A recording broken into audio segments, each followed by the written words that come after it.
বলা আছে যে এবিসি ত্রিভুজের ক্ষেত্রফল বের করো। দেখো একটা বাহুর দৈর্ঘ্য 6 সেন্টিমিটার আর একটা বাহুর দৈর্ঘ্য 4 সেন্টিমিটার, এই বাহুদ্বয়ের অন্তর্ভুক্ত কোণ 30 ডিগ্রি দেওয়া আছে। তাহলে আমরা ক্ষেত্রফল বের করার সূত্র কি হবে? হাফ ইন্টু বাহুদ্বয়ের গুণফল।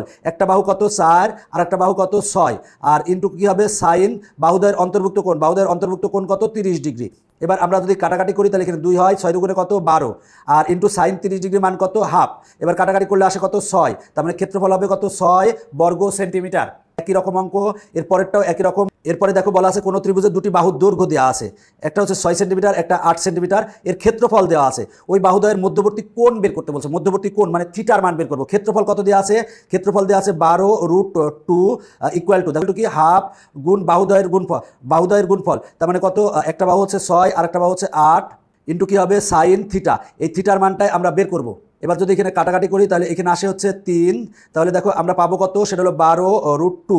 এবার 3 আর 8 গুণ করলে কত হবে 24 হবে, তার মানে 24 সাইন থিটা। এবার উভয় পক্ষকে আমরা 12 দ্বারা যদি ভাগ করি তাহলে এখানে 12 দ্বারা ভাগ করলে হবে √2, আর এখানে 12 দ্বারা ভাগ করলে কত হবে 2 সাইন থিটা, সাইন থিটা। এবার 2 গুণাকার আছে পক্ষান্তর করলে ভাগ হবে, তার মানে আমরা সাইন থিটা ইকুয়াল টু কত পাবো, সেটা হলো যে √2 ভাগ 2 পাবো। একটা টুকে আমরা দুইটা √2 লিখতে পারি, তাহলে আমরা লিখতে পারি √2 ভাগ একটা √2 একটা √2, তাহলে একটা √2 কাটা থাকে 1/√2। এবার দেখো আমরা পেয়েছি সাইন থিটা ইকুয়াল টু 1/√2। আমরা জানি সাইন 45 ডিগ্রির মান হচ্ছে 1/√2, সাইন 45 ডিগ্রির মান হচ্ছে 1/√2। সাইন আর সাইন কেটে দাও, তাহলে থিটা ইকুয়াল টু কত 45 ডিগ্রি, তার মানে এটার অ্যান্সার কত হবে 45 ডিগ্রি। খতে আছে, তার মানে খ অ্যান্সার।